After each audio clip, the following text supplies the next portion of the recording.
लहान बाळाला आहे ना मालिश कशी करायची हे जर तुम्हाला येत नसेल किंवा तुम्ही न्यू मॉम आहात आणि घरामध्ये कुणीच नाही मालिश करण्यासाठी तर अजिबात टेन्शन घेऊ नका. आजच्या व्हिडिओमध्ये मी तुम्हाला दाखवणार आहे मी गोलूची मालिश कशी करते.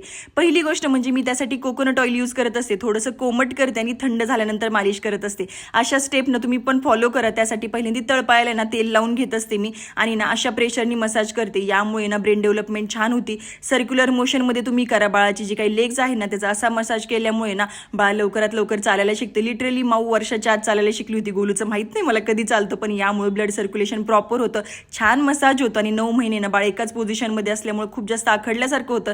असा जर आपण मसाज केला तर बाळ छान असं झोपी जातं आणि रिलॅक्स फील करतं. बाळाला जर तुमच्या कोलिक पेनचा त्रास असेल, पोटात जर दुखत असेल आणि बाळ जर रडत असेल तर असा पोटाचा आहे ना तुम्ही मसाज केला तर बाळाला एकदम मस्त असं फील होतं आणि बाळ छान पण झोपी जातं. आणि बाळाला जर गॅसेसचा वगैरे प्रॉब्लेम असेल ना तर अशी लेगची एक्सरसाइज करा.